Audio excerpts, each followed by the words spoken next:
అందరికీ నమస్కారం. నేను మెరుగు Sridhar. Please like, subscribe political. చాలా మంది ఛానల్ చాలా బాగా చేస్తారు కానీ సబ్స్క్రైబ్ చేసుకోవట్లేదు.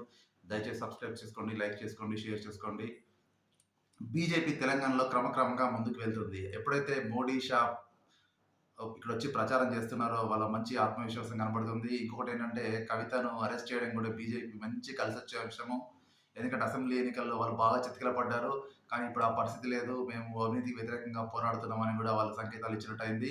ఇంకొక విషయం ఏంటంటే బీఆర్ఎస్ పూర్తిగా ప్రచారాన్ని పూర్తి స్థాయిలో చేయట్లేదు. వాళ్ళు ఆల్మోస్ట్ చేతులు ఎత్తేసినట్టు కనబడుతుంది. ఎందుకంటే బీఆర్ఎస్‌కు 0 నుంచి ఒక స్థానం వచ్చే అవకాశాలు ఎక్కువగా ఉన్నాయి. ఇంకొకటి ఏంటంటే వాళ్ళ వాళ్ళ అగ్రనాయకులు కూడా ఎవరు ప్రచారంలో సరిగ్గా పాల్గొనట్లేదు.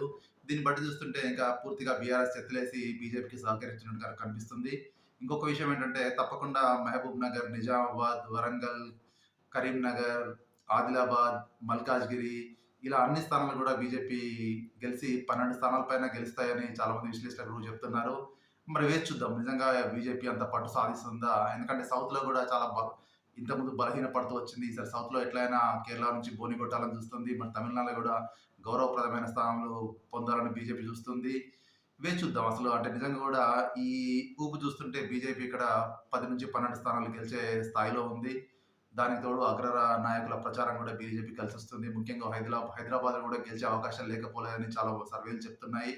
ఇది బీజేపీకి నిజంగా చాలా మంచి అవకాశము. తెలంగాణలో పార్టీ బలం పుంజుకోవడానికి మళ్ళీ నెక్స్ట్ అసెంబ్లీ ఎన్నికల వరకు కూడా ఇక్కడ రాష్ట్రంలో అధికారాన్ని చేజిక్కోవడం వరకు చాలా సులువైతుంది.